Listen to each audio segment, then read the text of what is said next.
Assalamualaikum, apa kabar, dokter? Waalaikumsalam, Dok. Jadi, Alhamdulillah sehat. Sehat, Dokter Hasanuddin. sudah lama tidak bertemu ya? Ya, Selamat sore, Dok. Alhamdulillah, sore. kita ketemu lagi Zoom. Ya. Memang ini menarik untuk hari ini, jadi membicarakan mengenai kanker serviks yang recurrent ya. Iya, Ini kan dokter Haryadi ini pakarnya nih, sejak kuliah itu memang beliau banyak meneliti masalah kanker serviks. Ya. bisa aja. Kalau saya kanker endometrium sama Mas Gatot. Ya. Assalamualaikum warahmatullahi wabarakatuh. Waalaikumsalam warahmatullahi wabarakatuh. Selamat sore dan Waalaikumsalam. selamat datang di ASOGI seri ke-61. Apa saja kutanya Himpunan Onkologi Ginekologi Indonesia. ASOGI merupakan webinar online series yang diselenggarakan oleh HOGI dan menjadi wadah diskusi seputar permasalahan dan kasus-kasus terkait onkologi ginekologi. Alhamdulillah, saya Dr. Hoirunisa bisa kembali hadir menemani Rabu sore Anda tentunya bersama ASHOGI. Dan kami juga tidak lupa mengaturkan terima kasih kepada para rekan sejawat dokter, SPOG, ginekolog onkologi, serta para guru besar yang telah meluangkan waktunya dan secara konsisten mengikuti seri ASHOGI dari minggu ke minggunya. Dan pada sore hari ini, selama 1 jam ke depan, kita akan sama-sama berdiskusi tentunya bersama para narasumber yang sudah pakar di bidangnya. Dan untuk seluruh peserta yang hadir akan mendapatkan sertifikat ber-SKPID dan kehadiran peserta akan tercatat secara otomatis melalui sistem Zoom. Selama acara kami harapkan kepada seluruh peserta untuk dapat berpartisipasi secara aktif dengan mengajukan pertanyaan secara langsung kepada narasumber dengan menekan tombol raise hand terlebih dahulu atau dapat menuliskan pertanyaannya di kolom Q&A yang telah kami sediakan. Dan seperti biasanya, sebelum memulai diskusi, saya akan memperkenalkan terlebih dahulu 2 orang narasumber dan moderator yang telah berkenan hadir di tengah-tengah kita dan akan berbagi pengalaman serta ilmunya untuk kita sore hari ini. Yang pertama yaitu Dr. Iputu Agus Suwarta, spesialis obstetri ginekologi subspesialis onkologi. Beliau adalah konsultan onkologi ginekologi dari Rumah Sakit Dr. Muhammad Suwandi Surabaya. Selamat sore, Dr. Putu. Selamat sore. Dan narasumber kita yang kedua yaitu Dr. Hasanuddin, spesialis obstetri ginekologi subspesialis onkologi. Beliau adalah konsultan onkologi ginekologi dari Fakultas Kedokteran Universitas Syah Kuala Banda Aceh. Selamat sore, Dr. Hasanuddin. Selamat sore, Assalamualaikum warahmatullahi wabarakatuh. Waalaikumsalam.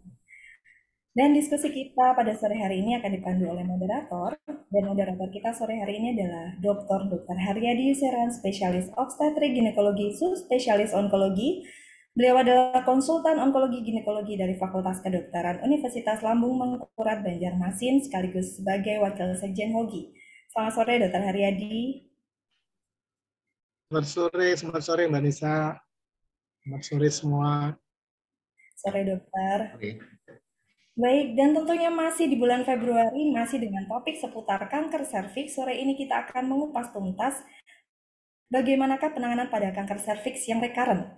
Namun sebelum memulai diskusi, kami akan mengundang Wakil Sekjen HOGI untuk memberikan sambutan sekaligus membuka ASHOGI sore ini, dan sekaligus selanjutnya beliau juga akan berperan sebagai moderator spesialis obstetri ginekologi subspesialis onkologi. Kami persilahkan. Terima kasih Dr. Hairunisa yang selalu mendampingi kita setiap acara ASHOGI, setiap minggu.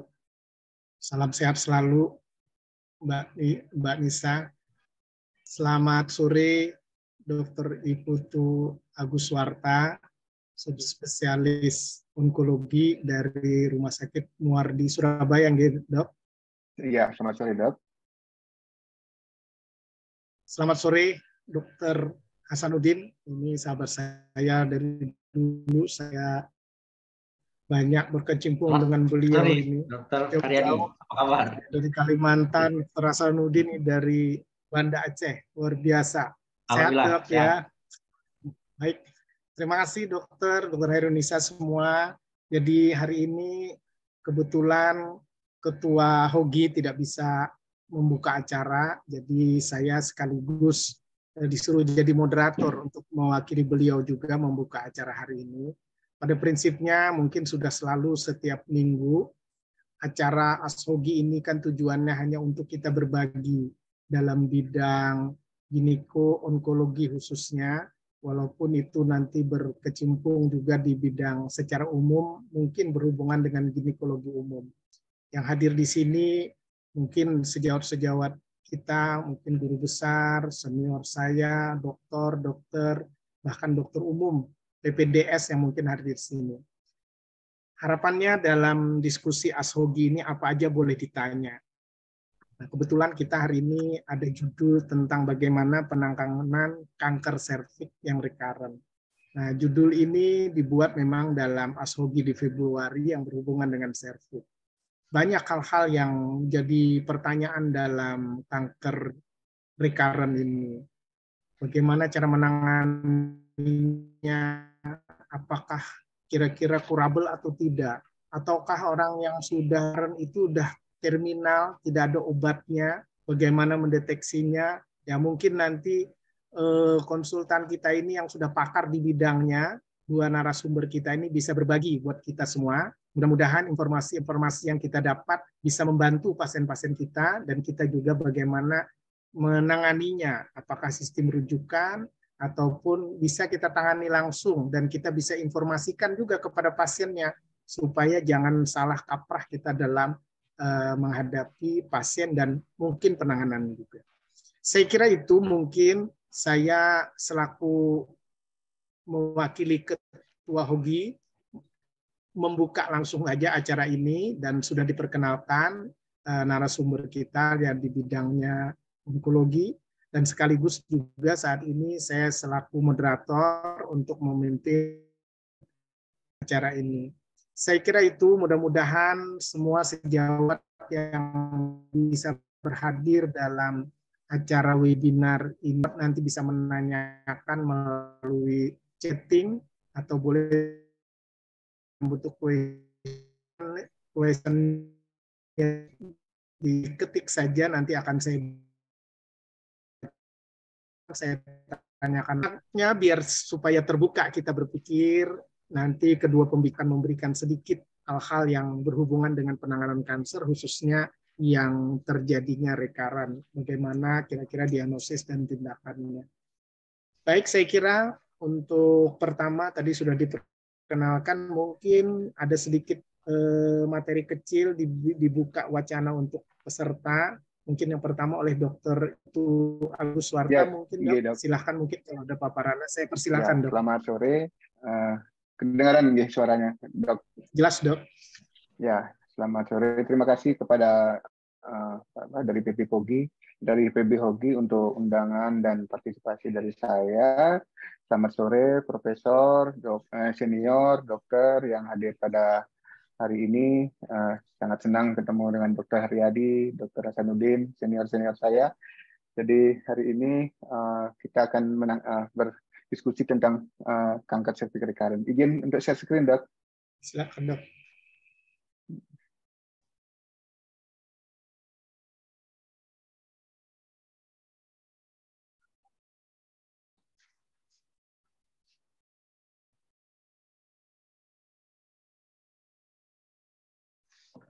Sampaikan kelihatan ya, Dok?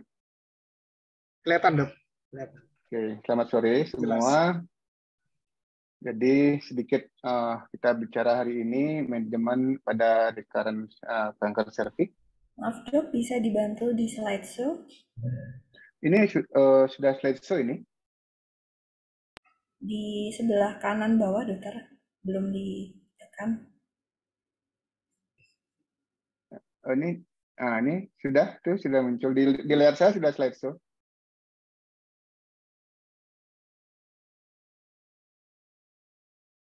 Belum ya, Dok?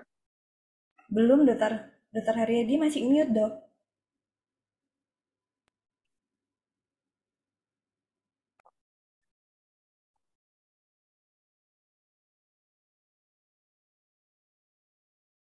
Iya, Dok. Nah, ini sudah ini, Dok, kelihatan belum? Belum, slideshow-nya belum jalan, Dok. Oh, ini. Maaf.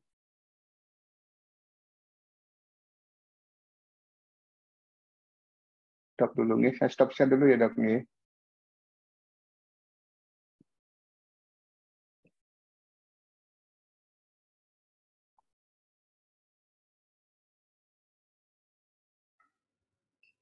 Mungkin Sekarang gimana, Dok? masih belum, Ya, Dok. Dok. Mungkin Belum, Dok. di slideshow dulu, baru di share Oh, screen, nggih. Dok. Nggih. Oh, siap, nggih.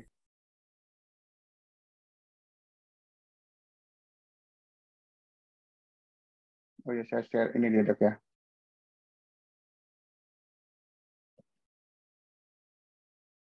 Hmm.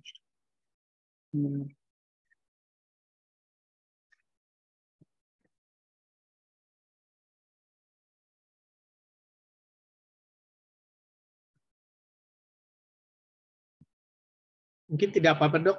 Yang Nggak apa-apa ya, Dok ya? Ya, nggak apa-apa, Dok. Di Ya. saya soalnya sudah, maaf. Oke. Nah, biar begini aja nanti diturunkan. Bisa Iya, aja Dok. dilihat oleh peserta, saya kira. Iya, Dok, biar lebih cepat. Oke. Ya, hari ini kita sedikit berbicara tentang manajemen pada kanker serviks yang recurrent.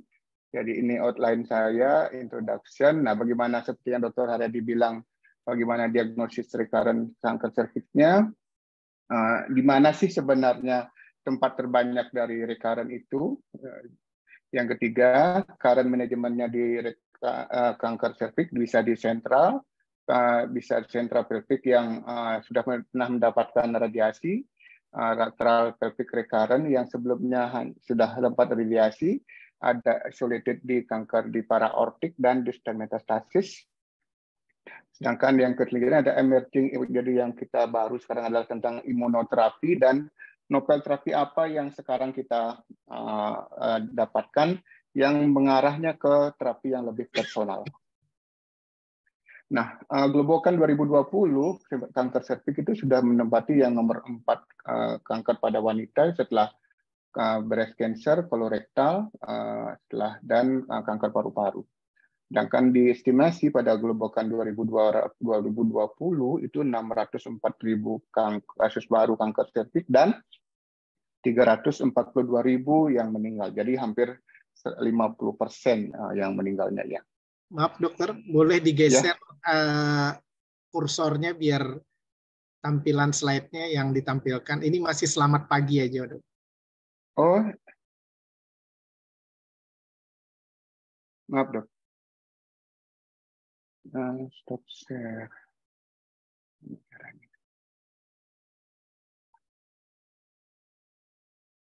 Oh, file saja deh.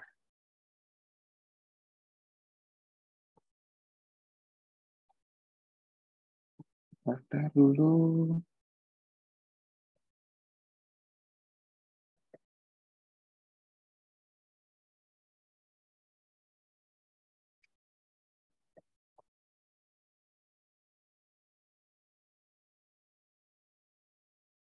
Oh, gini. Kalau begini kelihatan bagaimana, Dok?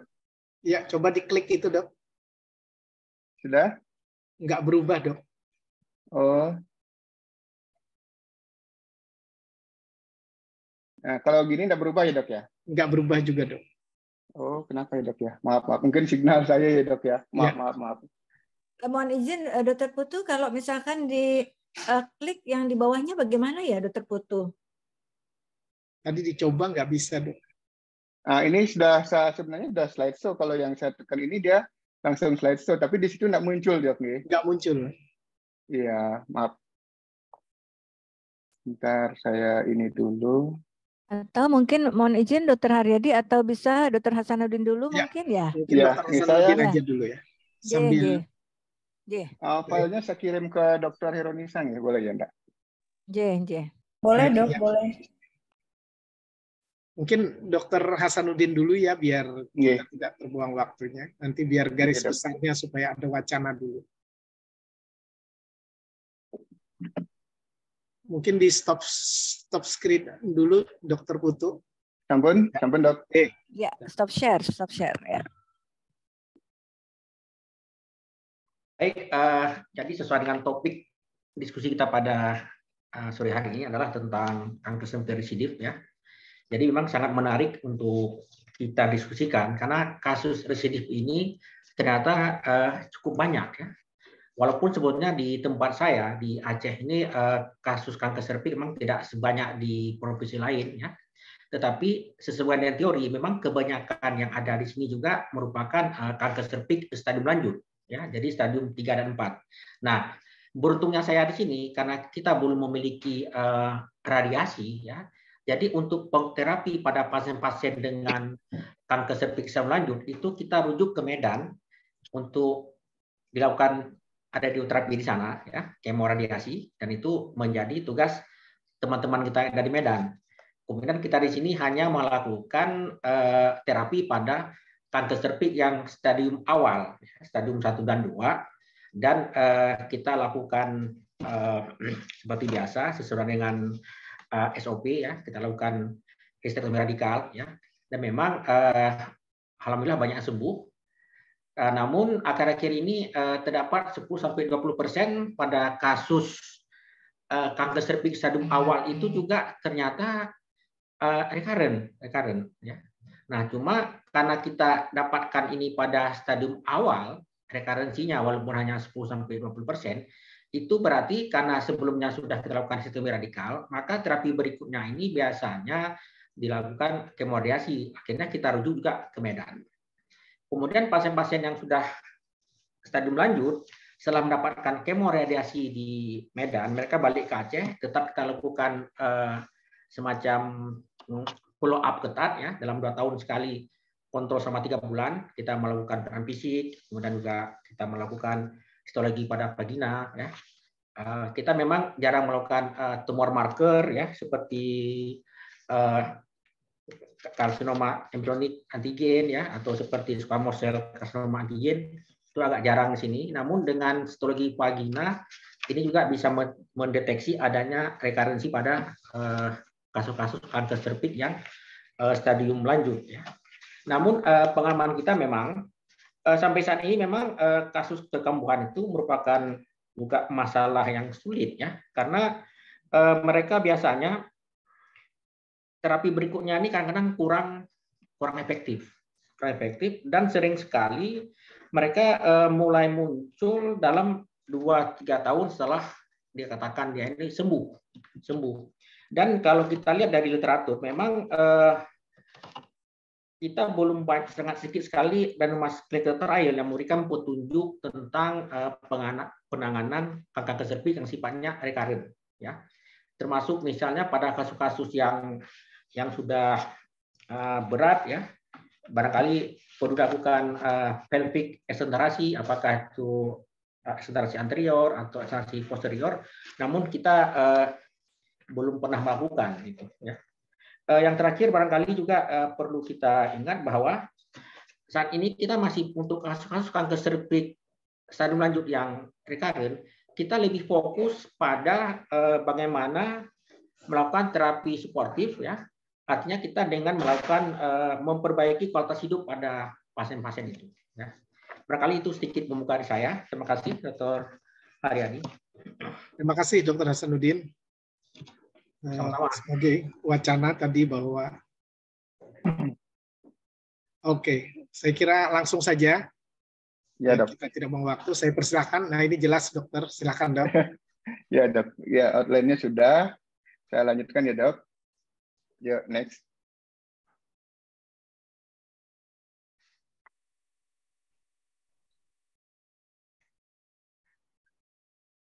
Oke, nah treatment pengobatan pada kanker serviks itu yang tradisional kita sebutnya, yang biasa kita seperti Dr.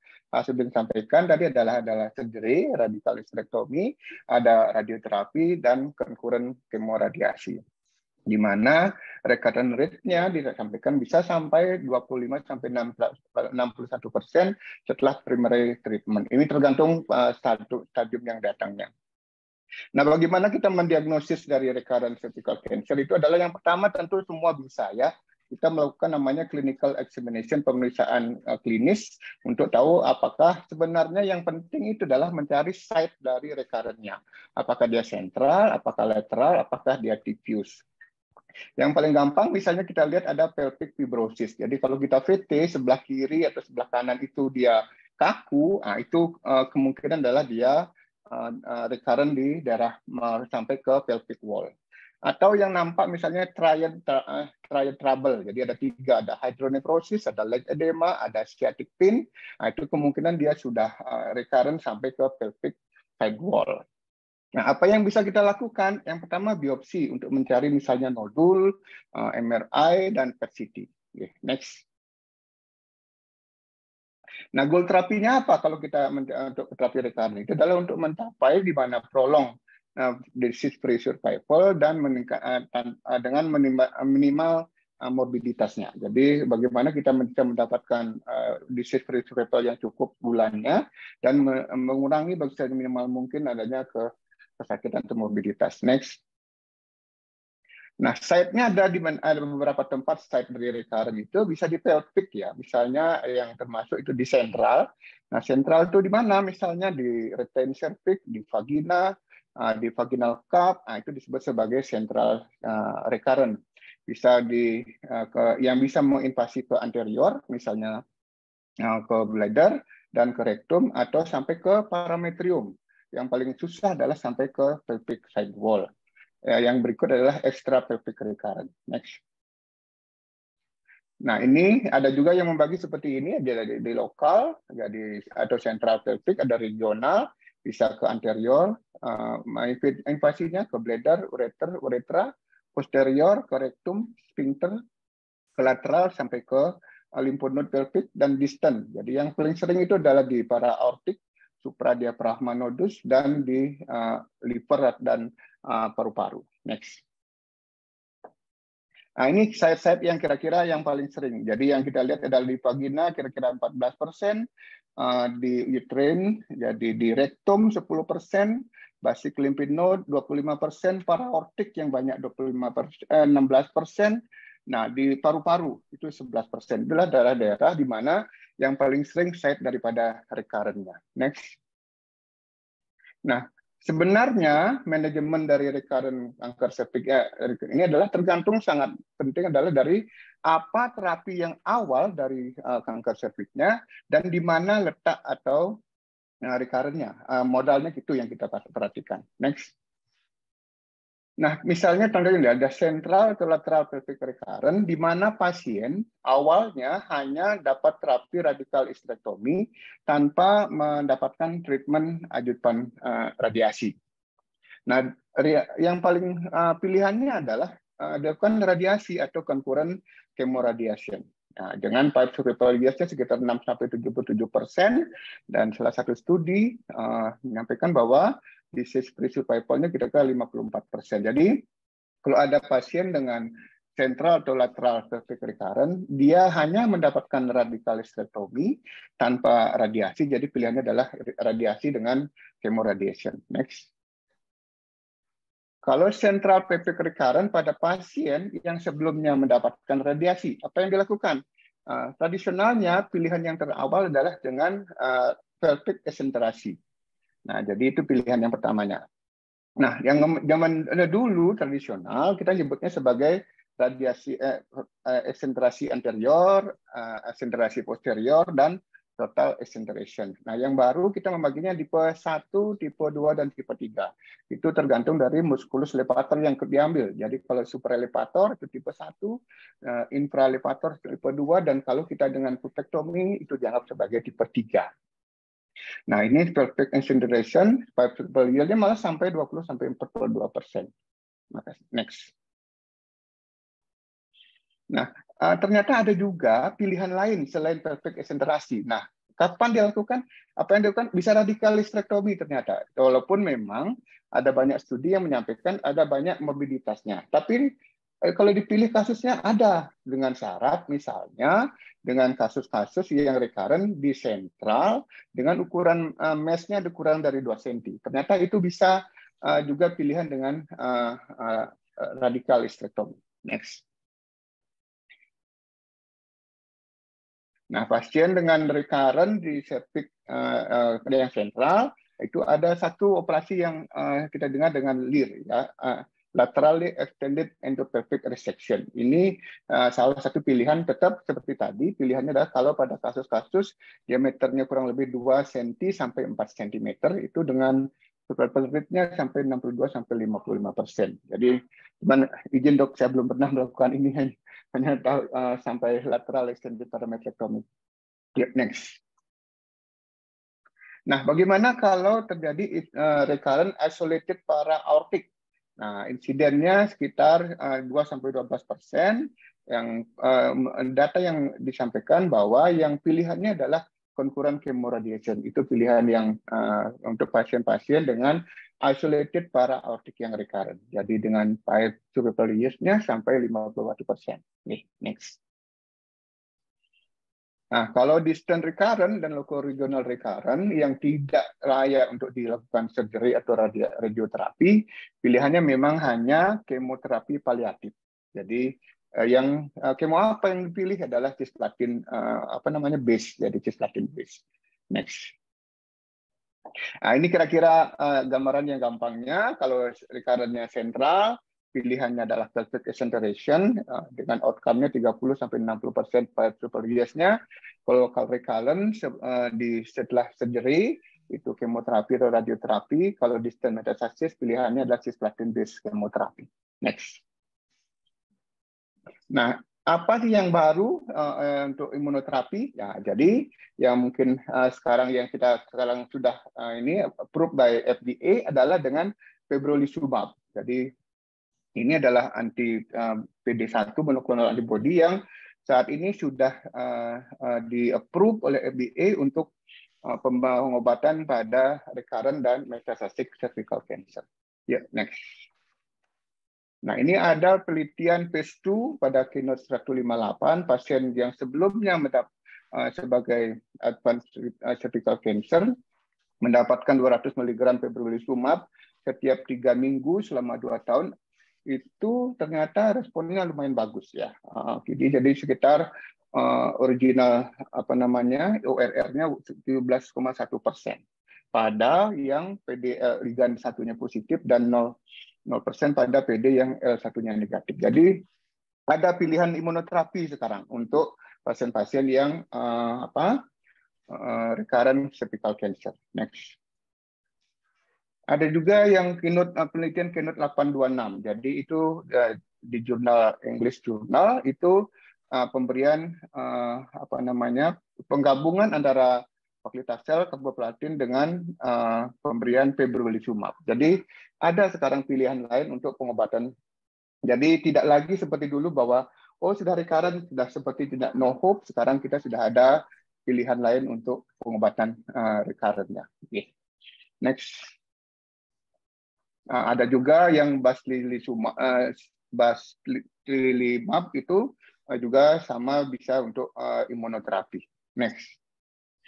Nah, novel yang paling baru apa sih yang pilihan yang selain dengan imunoterapi yang adalah yang anti-angiogenic terapi, misalnya bevacizumab. Ini yang humanized monoclonal antibody yang ada 2 penelitian yang GOG 277 dan GOG 240 itu sudah juga boleh diberikan sebagai single agent pada kanker cervix yang recurrent. Ada pasopanib juga dan lapatinib.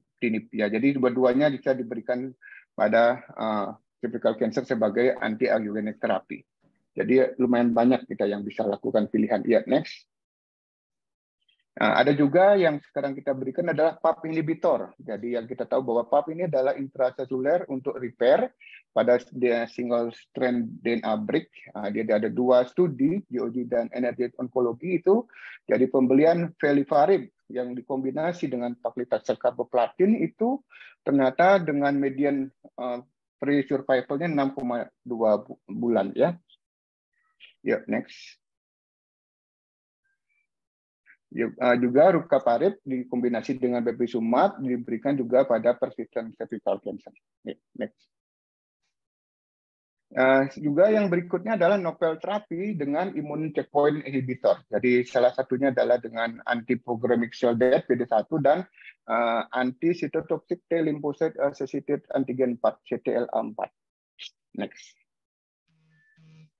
Jadi ada seperti tadi pembrolizumab. Jadi untuk monoklonal antibody ada yang kalau yang PD1 inhibitor ada pembrolizumab, nivolumab dan sipiplimab itu semuanya, dan PDL1 inhibitor ada atezolizumab, alvelumab dan durvalumab. Jadi dan yang terakhir adalah ipilimumab itu adalah yang anti CTLA4. Ya. Demikian dok dari saya. Terima kasih. Terima kasih Dr. Putu, Dr. Hasanuddin yang sudah memberikan paparan awal tentang bagaimana manajemen daripada cervical cancer yang recurrent. Tadi sudah digambarkan bahwa cervical cancer pada awal pengobatan itu adalah menentukan ya dok. Jadi kalau dia recurrent, sudah bagus kita melakukan tindakan, tadi sudah disebutkan mungkin kalau tidak salah sekitar 20-30% itu beresiko dia akan recurrent. Ya. Mau itu stadium awal, apalagi yang stadium lebih lanjut. Secara umum tadi Dr. Hasanuddin bilang sekitar 25-61% ya dok ya. Nah ini yang menjadi tantangan, itu yang jadi pertanyaan kita, bagaimana kita mau melakukan pengobatan terhadap kasus-kasus seperti ini, penanganannya. Karena kita berpikir selalu, kalau cancer ini berpikir bagaimana survival dalam 5 tahun. Bahkan, apakah ini bisa sembuh kalau recurrent? Tadi sudah disebutkan oleh Dr. Putu bahwa itu tergantung dari manajemen pertama ya dokter ya. Kalau kita sudah melakukan radiasi, nah mungkin eksentrasi, rekonstruksi, begitu ya dokter. Tapi kalau sudah dia mungkin distant, tidak bisa juga radiasi sudah pilihannya. Artinya kita akan memberikan kemoterapi. Nah sebelum ada pertanyaan dokter, mungkin sebelum ke arah ke sana, apakah ada cara kita selain diagnostik, mungkin mencegahnya dulukah kita, ataukah kita harus melakukan apa untuk membuktikan ini terjadinya recurrent, dokter? Kadang-kadang pasien itu sudah rutin berobat, kambuh juga. Jadi pertanyaan, mungkin teman-teman sejawat kita yang di daerah ini yang mungkin memberikan jalan, oh ini beresiko, tinggal tolong ke onkologi begitu. Mungkin ada cara, dokter? Iya dok, ya. Jadi seperti standarnya adalah semua pasien kanker, yang nomor 1 harus dicek adalah follow up, ya dok ya. Jadi tidak boleh pasien selesai radikalistektomi dan kita lakukan radikal ternyata free vaginalnya, free parametriumnya, free nodulnya itu jadi ini sudah aman.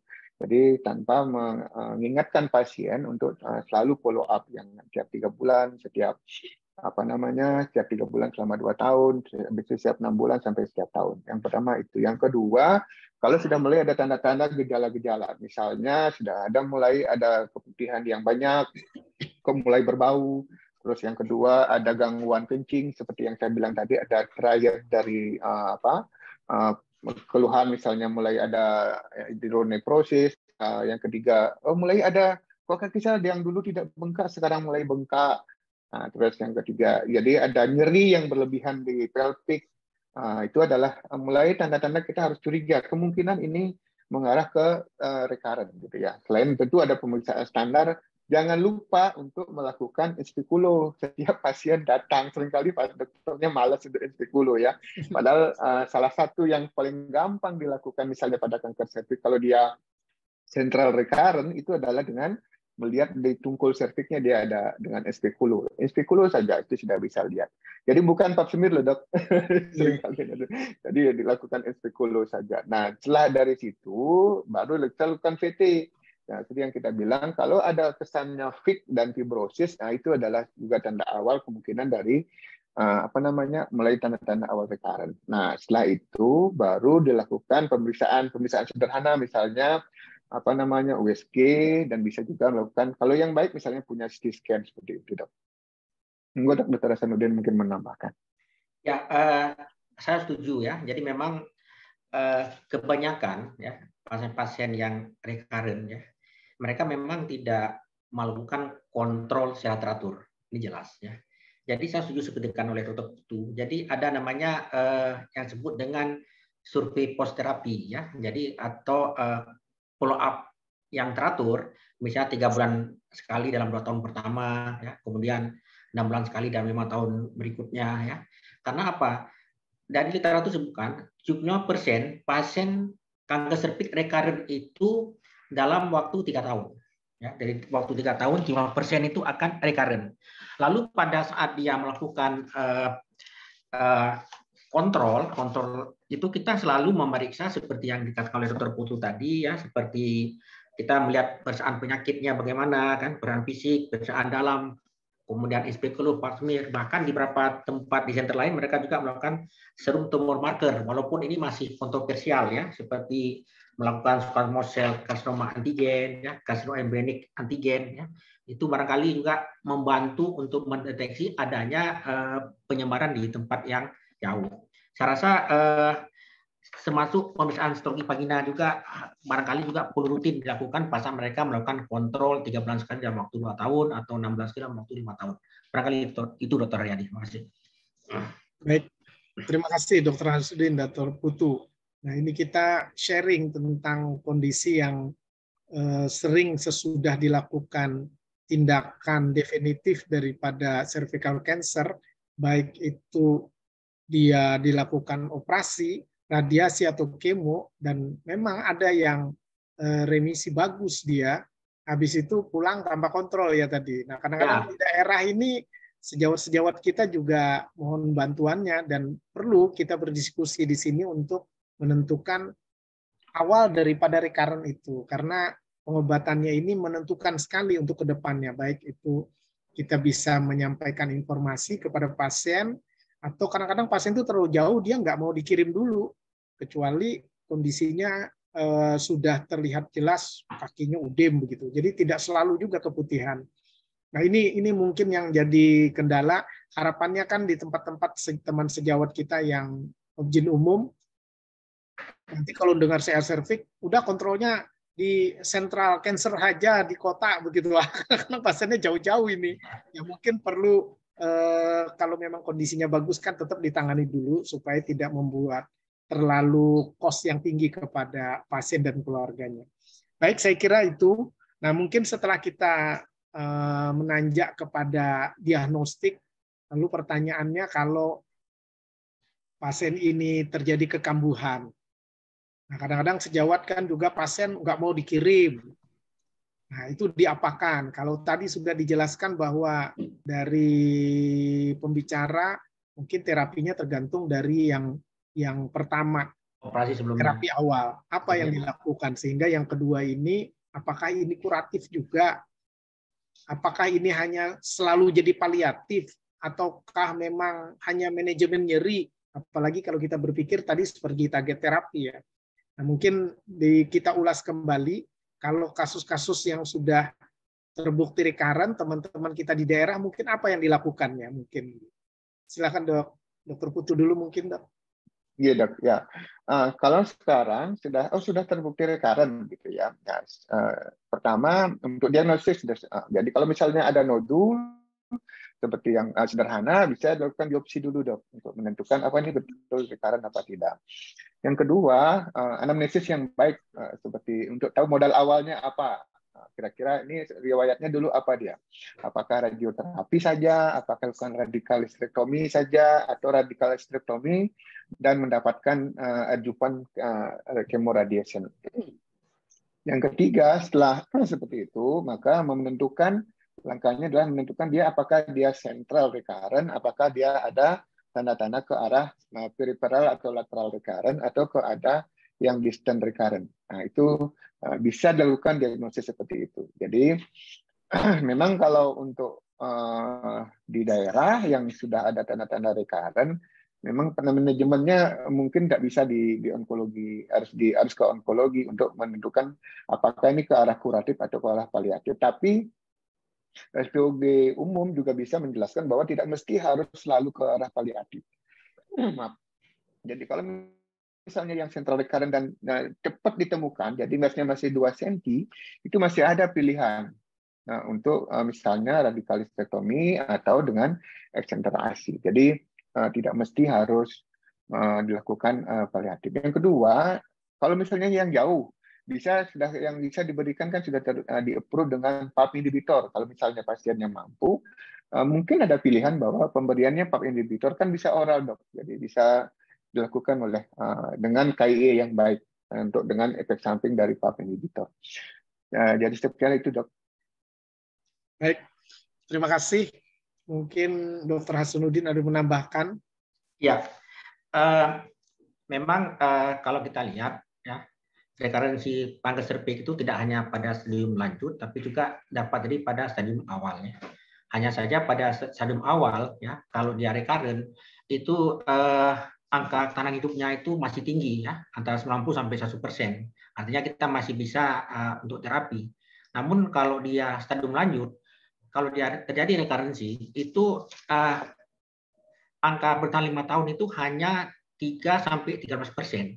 Barangkali pada selanjut ini yang barangkali perlu kita kita perhatikan, perlunya dilakukan terapi paliatif, ya, paliatif. Nah, di mana dengan terapi paliatif itu kita bisa memperbaiki kualitas hidup pasien, ya, dan juga bagaimana kita melakukan perawatan sportif, ya. Namun kalau yang stadium awal itu saya rasa sama seperti dikatakan oleh Dr. Iputu itu, ya, kita bisa aja melakukan misalnya dengan kemoterapi, ya, atau kita melakukan kembali terapi pembedahan. Barangkali juga perlu dipikirkan hal-hal yang perlu dilakukan seperti pelvic excentrasi. Kita kan tidak pernah melakukan itu, ya. Barangkali nanti ke depan akan dibentuk satu center, katakanlah di mana itu. Jadi kalau ada pasien-pasien yang memerlukan pelvic excentrasi, apakah itu excentrasi anterior atau excentrasi posterior, kita akan rujuk ke center rumah sakit itu. Nanti kita akan ikut di sana untuk melihat. Barangkali ke depan itu harus ada yang melakukan itu. Terima kasih. Terima kasih, dokter. Jadi memang kalau kita berdiskusi kadang-kadang sama teman sejawat yang di luar onkologi, kalau sudah mendengar cerita cancer ini udahlah, jangan lagi dah dipegang, udah kirim saja. Sama dok di mana-mana. Pokoknya yang penting kalau sudah ada curiga ganas atau apa, udah langsung kirim saja. Langsung kirim saja. Nah, artinya peran-peran teman-teman kan juga bisa membantu. Tadi sudah disebutkan kalau dia awal sekali, kemungkinan treatment itu paling tidak bisa menjelaskan dari diskusi kita ini. Dengan apa yang sudah disebutkan tadi bahwa teknik diagnostik, baik anamnesis, gejala fisik yang didapatkan, sampai penunjang. Kalau penunjang mungkin bisa dilakukan dengan CT, MRI, bahkan PET scan, tapi di daerah kan tidak ada. Paling tidak kita bisa menjelaskan kepada pasien, ini loh yang kemungkinan akan ditindaklanjutin di pusat center cancer mungkin, kalau memang tidak bisa dilakukan pengobatan. Nah, apa yang sudah didiskusikan tadi, sebagian kasus tidak selalu paliatif, bahkan kuratif kalau memang masih dia terbatas. Itu memang di sinar atau di kemo, kuratif itu masih ada tempatnya. Memang kalau sudah kita melakukan eksplorasi, yaitu lebih banyak kepada quality of life, walaupun overall survival-nya hampir-hampir sama saja, tetapi paling tidak quality of life-nya menjadi berubah lah. Paling tidak seperti itu. Bahkan sekarang manajemen nyeri aja, kalau dia nyeri kaki di bawah, sekarang ada konsultan nyeri, nanti di blok di tengah-tengah begitu kan, vertebra, sakrolisisnya dilakukan, dia enak kehidupannya, tapi ya proses progresivitas tetap berjalan. Tapi itulah pengobatan kanker. Kalau kita bicara stadium-stadium itu memang menentukan. Oke, saya kira kita memang ini kalau ditanya sejauh belum ada yang bertanya, tapi memang kasus-kasus recurrent ini lebih banyak onkologisnya, tapi paling tidak diskusi kita ini membantu teman-teman nanti untuk bercerita kepada pasiennya nanti ke arahnya kemana. Nah, mungkin pertanyaan selanjutnya, dokter. Tadi kalau kita bicara quality of life lah mungkin yang bisa dilakukan. Sebagian kasus kan pasien-pasien ini kadang-kadang nggak mau dikirim, dok. Ya. Nah, terus sementara dia menderita, kalau kira-kira ya kalau hak pasien itu kan nggak bisa diapa-apakan. Apalagi kalau kita bicara target terapi yang PARP inhibitor itu yang sebulan minum tablet 27 juta begitu ya. Mungkin rasanya sulit buat mereka.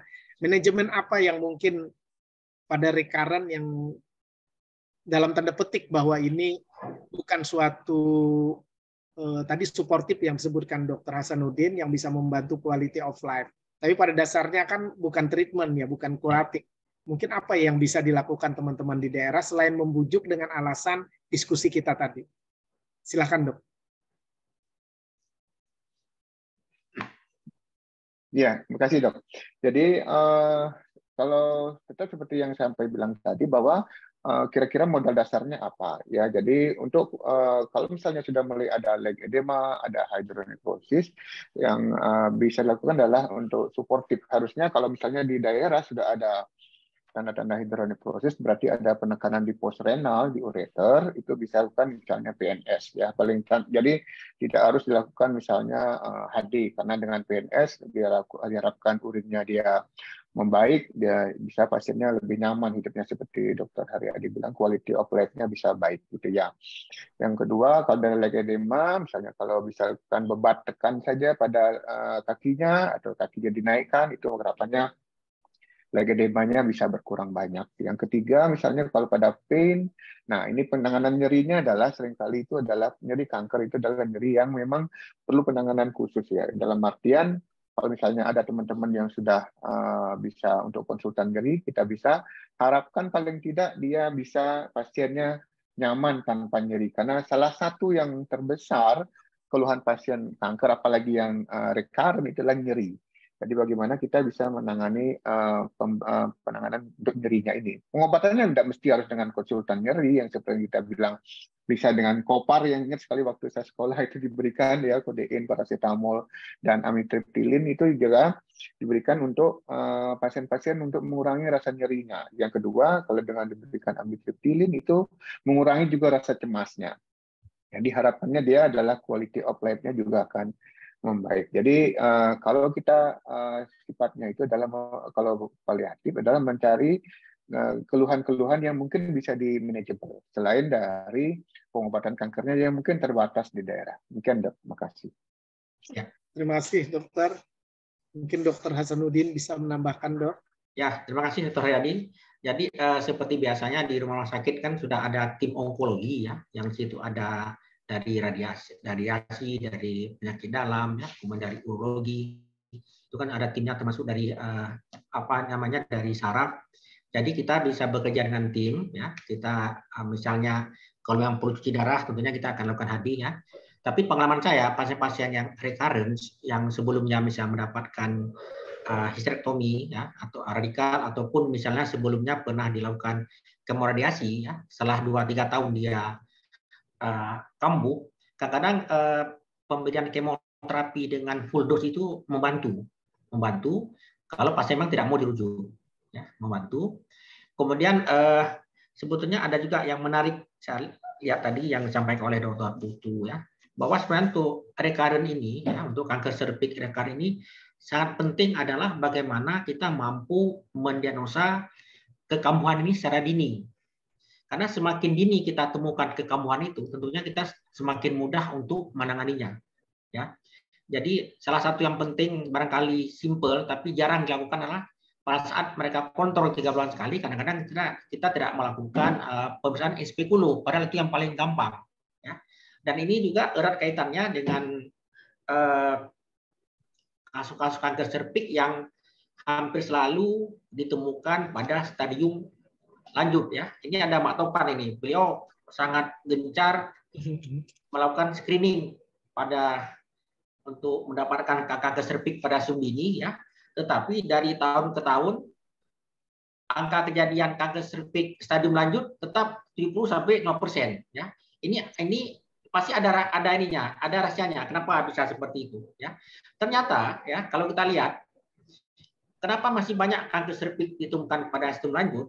Karena memang sampai saat ini barangkali ada anggapan bahwa kanker serviks itu hanya milik onkologi. Ya.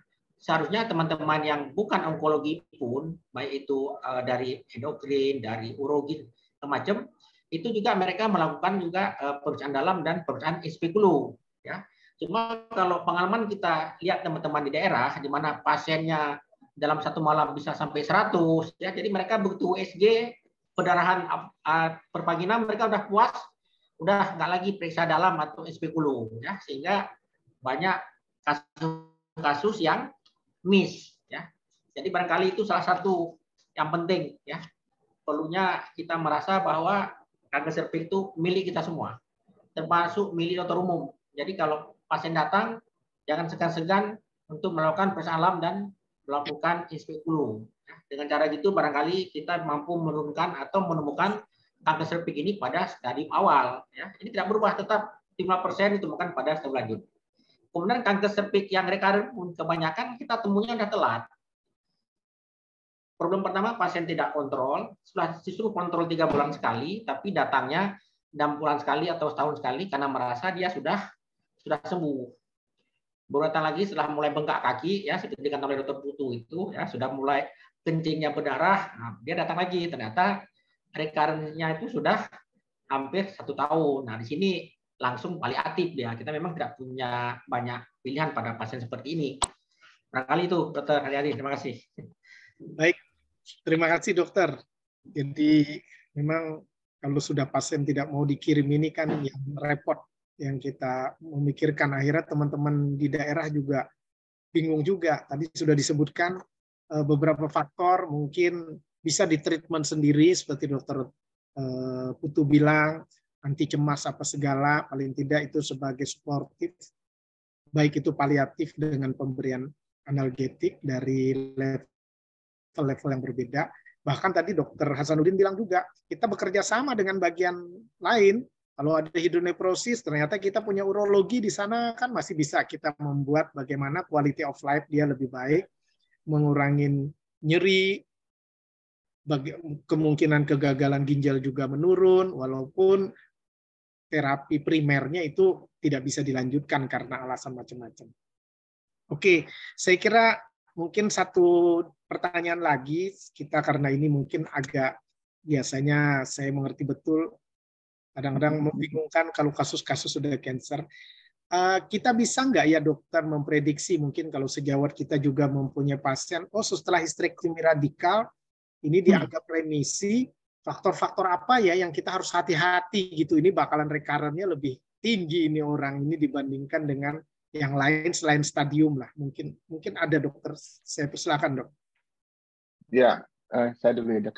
Jadi ada beberapa faktor yang dari jurnal disebutkan. Satu, kalau misalnya ada keterlibatan dari tindakan primernya yang dulu itu ada keterlibatan dari kelenjar. Nah, itu salah satu. Oh ini siap-siap ini kemungkinan kanker.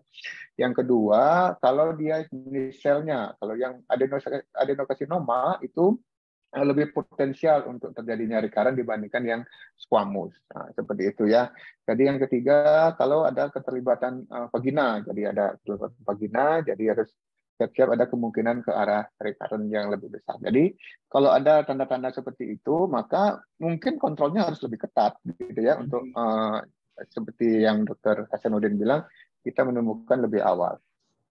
Jadi tanda-tanda itu dok yang harus diperhatikan pada pasien. Mungkin kalau pasiennya membawa PA, nah itu diperhatikan oleh teman-teman. Mungkin jangan hanya sudah PA, sudah ke onkologi, dan begitu. Jadi mungkin bisa belajar lebih detail melihat ini PA-nya apa, jenis apa, selnya apa.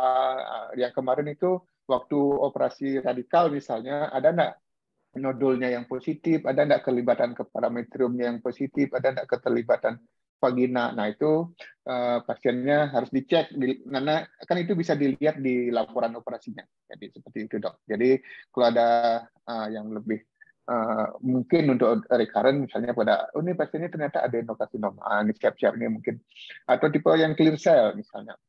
Clear cell itu ya, yang misalnya ini lebih mungkin untuk recurrent. Jadi ini harus lebih ketat di KIE ke pasiennya untuk kontrol lebih ketat. Mungkin dok, makasih. Sebelum ke dokter Hasanuddin, ada yang raise hand ya tadi. Mungkin kalau silahkan kalau mau bertanya langsung. Ya, dok, Bang Johnson. Bang Johnson mau nanya. Mana Bang Johnson? Silakan dok.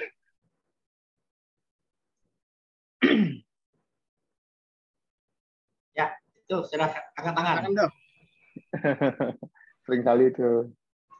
Ini biasa charger HP lu suka tinggal. Seringkali tersenggol itu dok, ketekan. Udah, boleh di-unmute Dr. Johnson? Mungkin Bang Johnson sedang pergi nih. Pencet mungkin, Dok. Belum. Okay. Dr. Johnson belum ini ya. Oke, mungkin kalau Dr. Johnson ini bisa di-unmute ya, Dok. Mungkin ada tambahan lagi, Dokter. Ada satu pertanyaan di kolom Q&A, Dok. Ada pertanyaan. Oh, baru masuk ya. Oh ya, ini ada pertanyaan. Izin bertanya, Dokter. Pasien telah menikah, kemudian dengan kondisi PCOS, dengan riwayat keluarganya ibu CA ovarium, kakak kandung dengan family, tante atau adik dari ibu ada CA mame.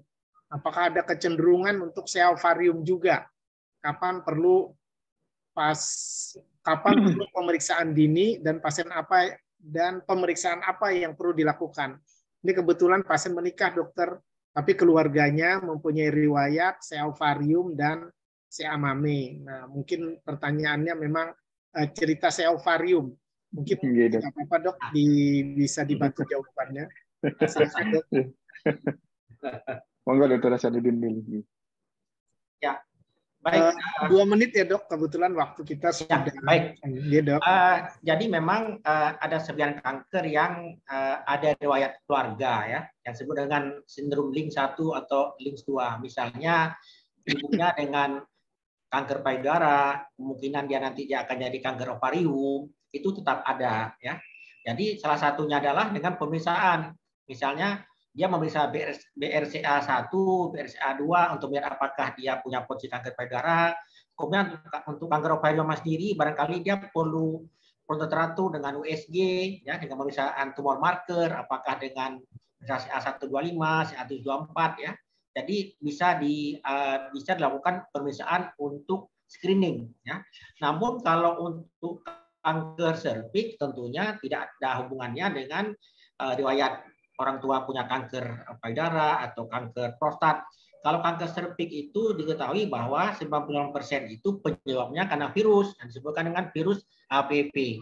Barangkali yang perlu screening adalah untuk mendeteksi adanya virus HPV dalam tubuh, apakah dengan DNA typing atau dengan pap smear atau dengan lipid berbasis cairan, itu bisa untuk mendeteksi adanya kemungkinan virus HPV yang ada di dalam tubuh ya. Jadi dengan itu kita bisa untuk melakukan screening.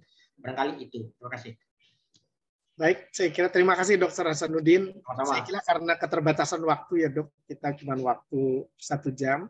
Mungkin secara garis besar apa yang sudah kita diskusikan ini kita bisa ya menarik kesimpulan lah bahwa manajemen dalam recurrent cervical cancer itu memang tergantung dari apa yang disebutkan tadi, terapi sebelumnya, di mana tempatnya, itu menentukan dalam pengobatan kita. Diagnostik adalah penting untuk menilai, tadi sudah disebutkan juga, yang penting itu diagnostik in speculo, anamnesis, itu sebelum penunjang. Penunjangnya itu mahal-mahal biasanya kalau menggunakan MRI, CT scan, apalagi pakai PET scan. Nah, terapi kan sudah disebutkan juga bahwa manajemennya itu bisa manajemen dalam arti kuratif ataupun paliatif, tapi biasanya tidak keluar juga dari surgery ataupun dia kemoterapi, radiasi, bahkan bisa tadi target terapi dengan imunoterapi. Nah, quality of life daripada pasien itu adalah paling penting karena pasien seperti ini selalu berbicara bagaimana survival dalam 5 tahun. Saya kira mungkin garis besarnya dalam penanganan recurrent daripada cervical cancer seperti itu, intinya tidak menutup kemungkinan itu adalah curable. Bukan hanya paliatif. Jadi tetap ada tempatnya seperti itu, tinggal deteksi dini dan tergantung manajemen awal pertama ini.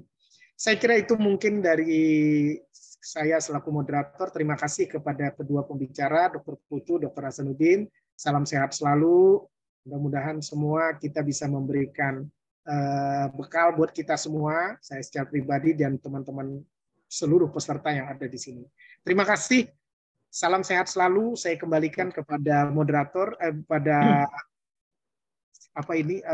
Dr. Hairunisa untuk meneruskan acaranya ini. Mungkin penutupan ya, Dok. Terima kasih. Salam sehat selalu. Wassalamualaikum warahmatullahi wabarakatuh. Selamat sore. Terima kasih, Dr. Haryadi. Tidak terasa ya, 1 jam kita sudah berdiskusi mengenai penanganan kanker serviks yang rekaren dan sudah dirangkum dengan sangat rapi oleh Dr. Haryadi. Terima kasih kami ucapkan kepada narasumber dan moderator kita sore hari ini, Dr. Putu, Dr. Hasanuddin, Dr. Haryadi, dan juga Dr. Tovan. Baik, dengan berakhirnya diskusi kita pada sore hari ini, sampailah kita di penghujung acara. Semoga diskusi kita membawa banyak manfaat, dan kami ucapkan terima kasih banyak atas perhatian dan atensi seluruh peserta ASHOGI, dan mohon maaf bila terdapat kesalahan selama acara berlangsung. Dan jangan lupa untuk kembali mengikuti seri ASHOGI berikutnya di bulan Maret, tetap seperti biasanya hari Rabu sore pukul 15.30 waktu Indonesia bagian Barat. Sampai jumpa di ASHOGI seri berikutnya. Kami undur diri. Wassalamualaikum warahmatullahi wabarakatuh. Waalaikumsalam. Waalaikumsalam. Terima kasih dok. Ya, terima kasih Dr. Haryadi. Sampai ketemu lagi. Mohon izin live ya. Izin live ya. Ya, izin live ya. Terima kasih Mbak Ernisa ya.